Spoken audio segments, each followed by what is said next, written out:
അപ്രതീക്ഷിതമായി ചെയ്തു തുടങ്ങിയ നുറുങ്ങു വീഡിയോകൾ. കോവിഡ് കാലത്തെ ബോറടി മാറ്റുവാൻ ഒരു വീട്ടമ്മ തുടങ്ങിയ സമയം പോക്ക് 4 വർഷങ്ങൾക്കിപ്പുറം അവരെ എത്തിച്ചത് നടൻ മമ്മൂട്ടിക്കരികെ അദ്ദേഹത്തിന്റെ ഭാര്യയായി സിനിമയിൽ പ്രത്യക്ഷപ്പെടാനുള്ള അവസരത്തിലേക്കാണ്.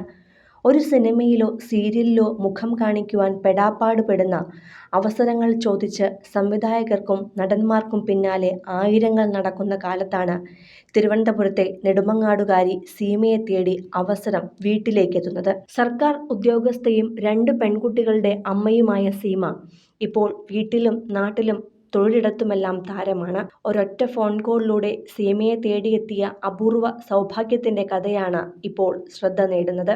നെടുമങ്ങാടുകാരിയായി ജനിച്ചു വളർന്ന സീമ ഇപ്പോൾ ഭർത്താവിനും 2 പെൺമക്കൾക്കുമൊപ്പം കണിയാപുരത്താണ് താമസിക്കുന്നത്. ജോലി കേരള സർവകലാശാലയിൽ അസിസ്റ്റന്റ് സെക്ഷൻ ഓഫീസറും. മാസം 83,000 രൂപയോളം ശമ്പളം വാങ്ങുന്ന സീമ കുടുംബവും ജോലിയുമായി ഒതുങ്ങി ജീവിക്കുന്ന ഒരു സാധാരണക്കാരി വീട്ടമ്മയായിരുന്നു. അതിനിടെയാണ് കോവിഡ് വരുന്നതും വീട്ടിലെ അടച്ചിട്ട അവസ്ഥയിലേക്ക് മാറുന്നതും. അപ്പോഴാണ് ടിക്ടോക്ക് വീഡിയോകൾ സമയം പോക്കിനായി ചെയ്തു തുടങ്ങിയാലോ എന്ന് ആലോചിച്ചത്. അങ്ങനെ ടിക്ടോക്ക് ഡൗൺലോഡ് ചെയ്ത് വീഡിയോകൾ ചെയ്യുവാൻ തുടങ്ങി. അഭിനയിക്കാനോ പ്രതിഫലിപ്പിക്കാനോ വലിയ കഴിവുകളൊന്നുമില്ലാതിരുന്നിട്ടും ചെയ്ത വീഡിയോകൾക്കെല്ലാം നല്ല കമന്റുകളും മെസ്സേജുകളുമായി മികച്ച പ്രതികരണങ്ങളായിരുന്നു ലഭിച്ചിരുന്നത്. അങ്ങനെയാണ് ഓഡീഷനുകളിൽ പങ്കെടുക്കുവാൻ തീരുമാനിച്ചത്.